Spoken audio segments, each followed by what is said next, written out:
That footage ended up going to 50 Cent and his production company, and it's kind of the centerpiece. Sold to them. Yes, was the centerpiece of the documentary.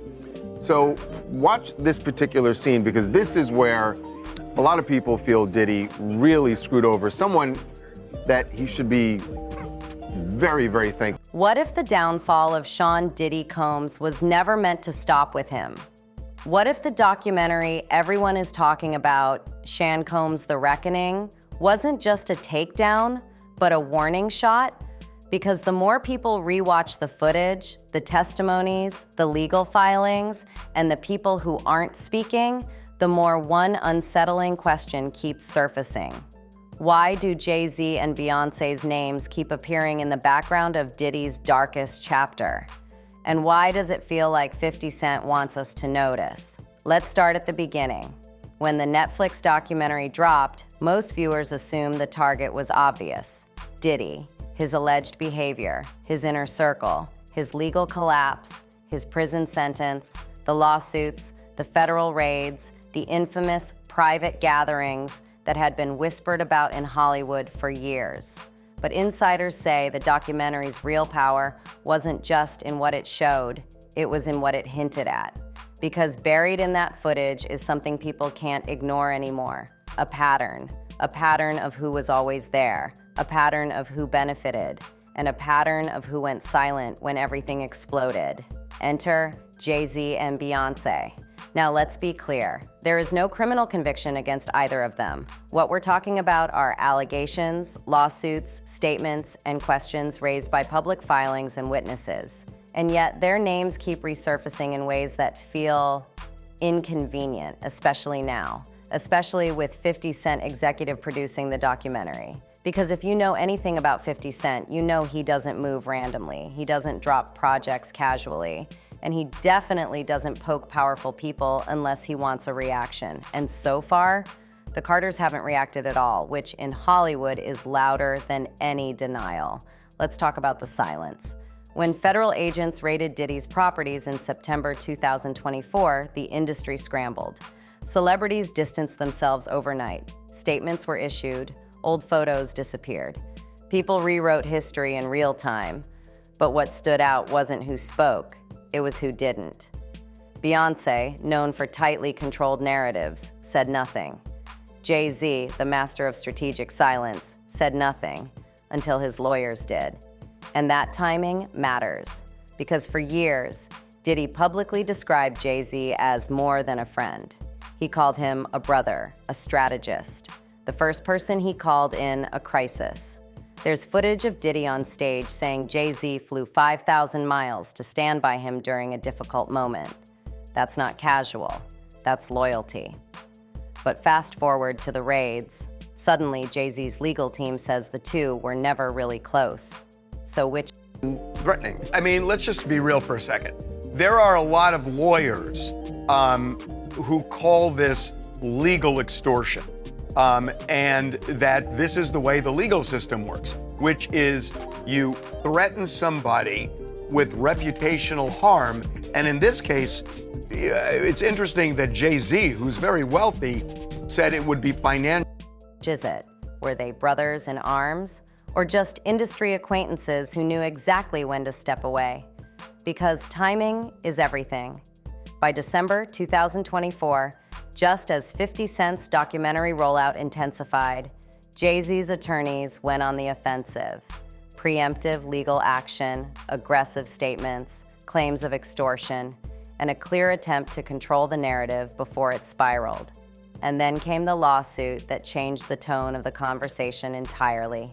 In late 2024, a man named Joseph Manzaro filed a civil complaint alleging he was drugged and transported to Diddy's Star Island mansion during a 2015 event. The details are disturbing, and again, these are allegations, not established facts. But what caught everyone's attention wasn't just Diddy's name, it was who else was mentioned. According to the filing, Manzaro claims he regained consciousness in a room where Jay-Z and Beyoncé were present. He alleges Beyoncé questioned why he was half naked and masked, and that the situation was framed as a punishment. Jay-Z's lawyer responded quickly. insisting Jay-Z wasn't in Miami at the time. But here's what set social media on fire. The response didn't deny Beyoncé's presence. No clarification, no correction, no statement, just silence. In crisis management, silence is not accidental. And this wasn't the first time the Carters' names surfaced in uncomfortable ways. Former NFL player Larry Johnson once gave a now-deleted interview describing a late-night gathering hosted by Jay-Z and Beyoncé where, according to him, underage guests appeared unexpectedly. The interview vanished quickly, but not before people clipped it, archived it, and started asking questions. Again, allegations, claims, no criminal findings. But the pattern was forming. Private gatherings, blurred boundaries, powerful people in rooms where normal rules didn't seem to apply. And then came another lawsuit, this one even more explosive. In October 2024, a woman identified as Jane Doe filed a civil claim accusing Diddy of assault during a VMA afterparty in 2000 when she was allegedly 13 years old. Weeks later, an amended filing named Jay-Z. The allegations are horrifying, and Jay-Z has forcefully denied them, calling the case a blackmail attempt and challenging the accuser to pursue criminal charges, despite the statute of limitations having expired. Legally strategic? Yes. But again, the timing. The amended complaint dropped one day before 50 Cent's documentary premiered. That's not coincidence. That's choreography. Because whether these allegations are proven or not, one thing is undeniable. Jay-Z and Beyoncé's names are now publicly attached to the same narrative as Diddy's collapse. And 50 Cent is standing right in the middle of it. He's posting cryptic messages, milk carton memes, suggestive captions, warnings about who's next. This isn't random trolling, this is pressure. And pressure only works when there's something to press against. Which brings us to the most uncomfortable question of all. If Diddy's alleged empire functioned through silence, loyalty, and power, who benefited from that system? Who stayed close? Who stayed quiet? And who knew exactly when to disappear? Because racketeering cases don't happen in isolation. They're built on networks. And when one pillar falls, the shadows around it start to move. In part 2, we're going to dig deeper into the Carters' long-standing ties to Diddy's world. The business connections, the parties, the moments caught on camera, and the details people overlooked for years. Because once you line everything up, the story stops looking accidental and starts looking coordinated. If part 1 asked why Jay-Z and Beyoncé's names keep circling Diddy's downfall, part 2 asks the question that makes people nervous. How deep did those connections actually go? Because once you stop looking at Diddy's story as an isolated collapse, and instead examine the ecosystem around him, you realize something unsettling. Diddy didn't operate alone. He operated inside a culture of protection, where power insulated power, where loyalty mattered more than morality, and where the same elite names appeared again and again in rooms the public never saw. And at the center of that culture, Jay-Z, Beyoncé, and a web of alliances that quietly shaped hip-hop, Hollywood, and the music industry for decades.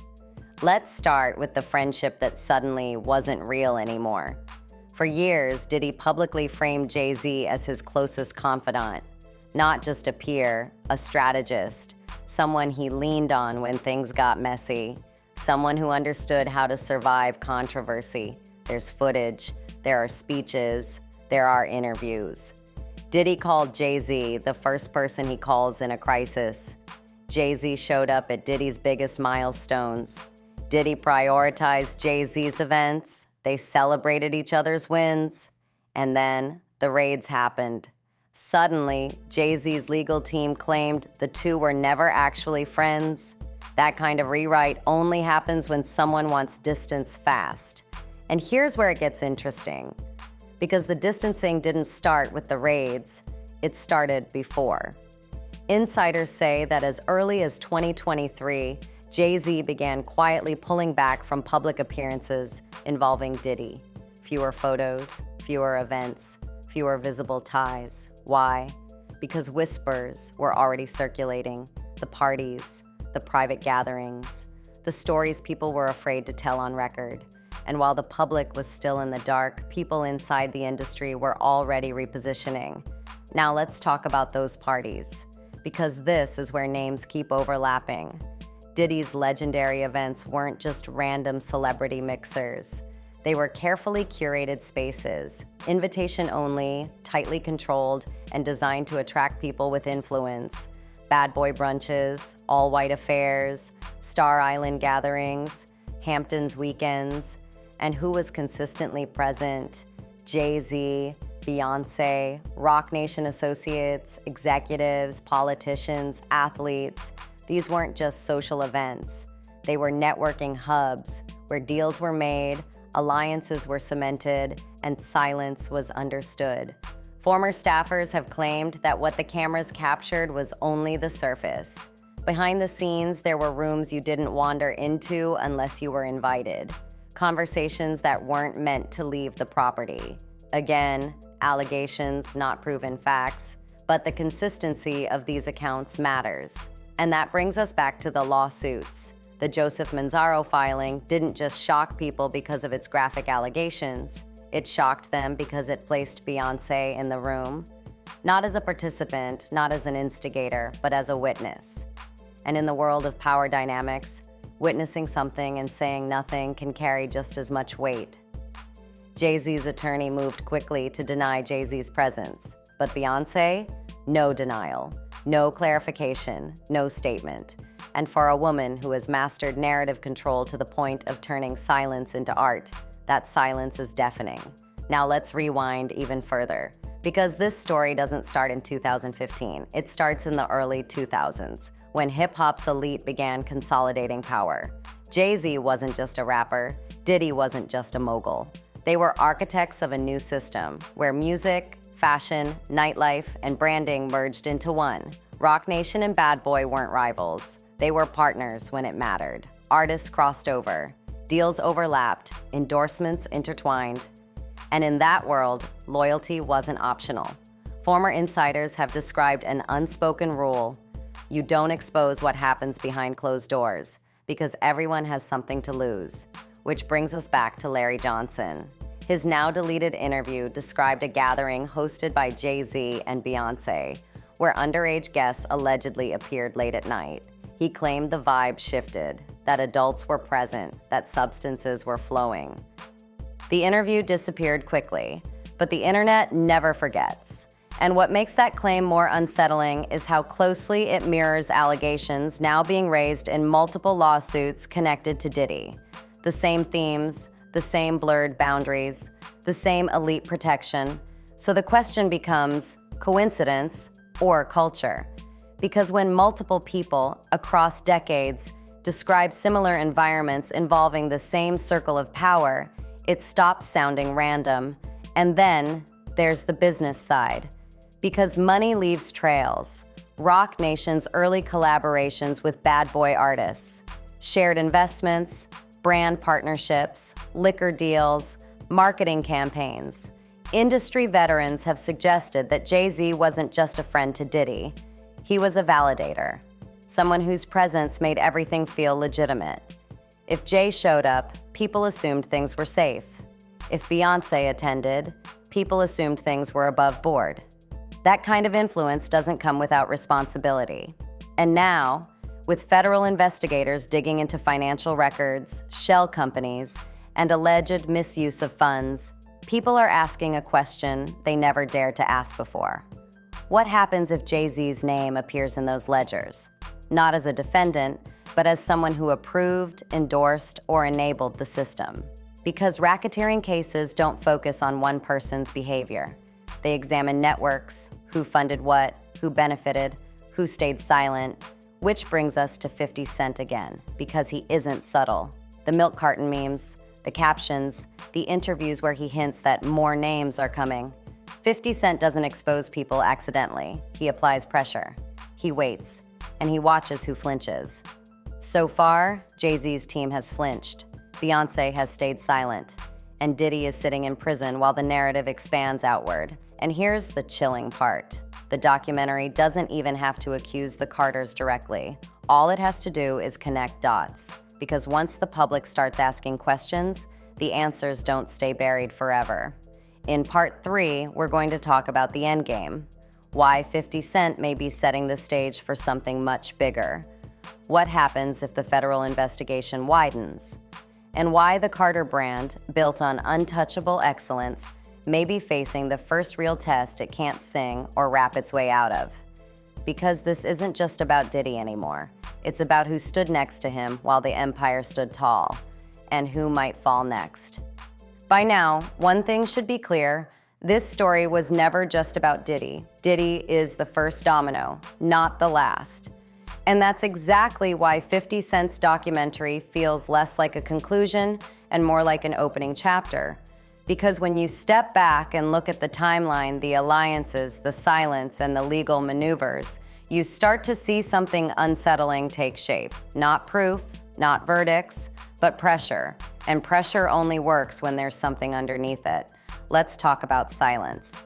Because silence has been the loudest character in this entire saga. Beyonce has built her career on controlling narrative. Every album rollout, every public appearance, every statement.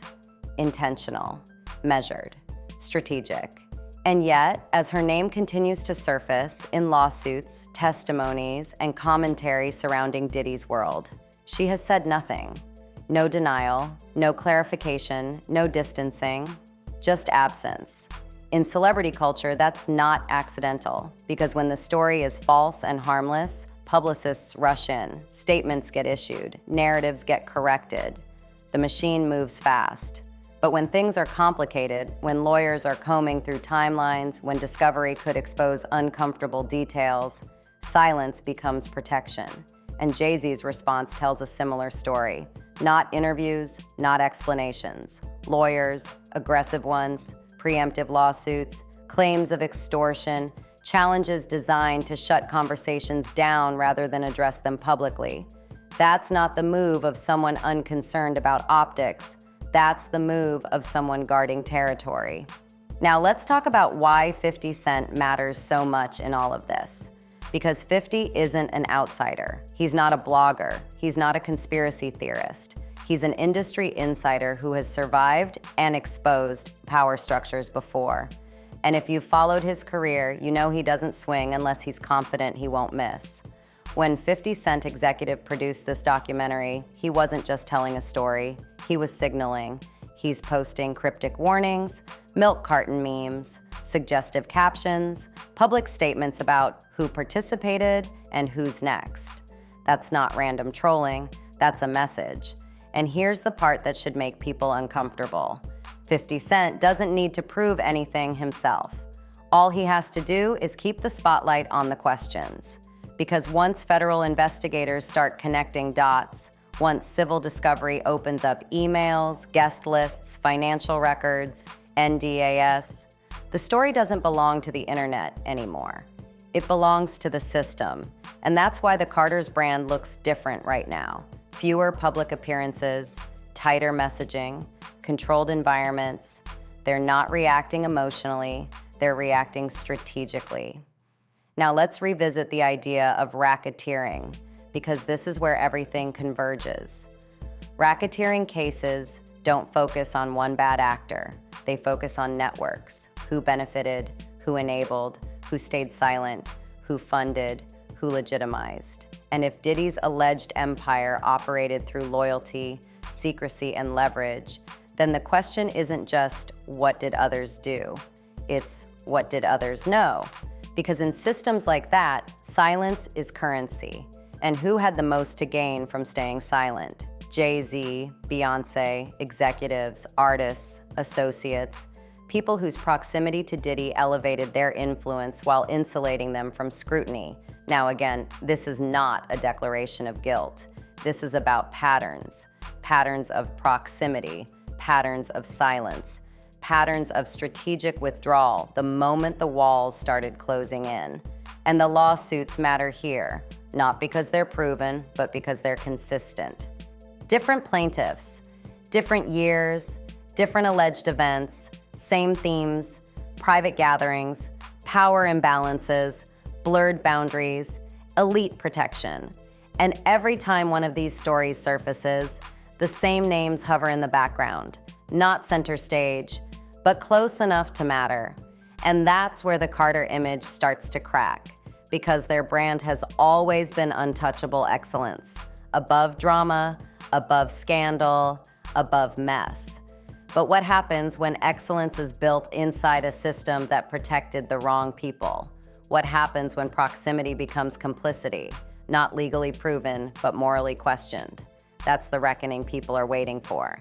And here's the most chilling part of all.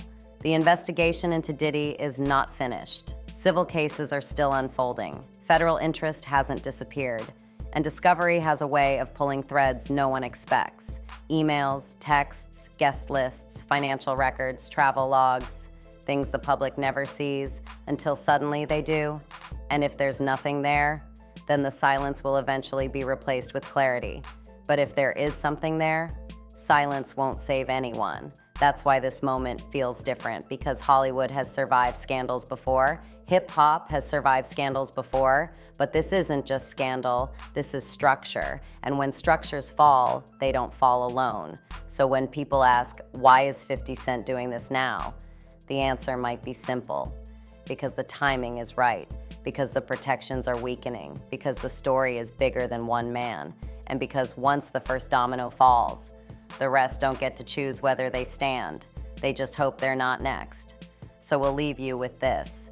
If Diddy's empire was truly built on silence, loyalty, and leverage, if his downfall is exposing the system that kept him untouchable, and if Jay-Z and Beyoncé were as close as history suggests, then the real question isn't if more names will surface. It's when, and when they do, will the world still see royalty? Or will it finally see the cost of power unchecked? Drop your thoughts in the comments. Tell us what you think is coming next. And tell us whether you believe silence is innocence or strategy. And if you want more deep dives, hidden connections, and celebrity stories they don't want you questioning, like this video, share it, and subscribe to I Love Gossip. Because over here, we don't just follow the headlines, we follow the patterns.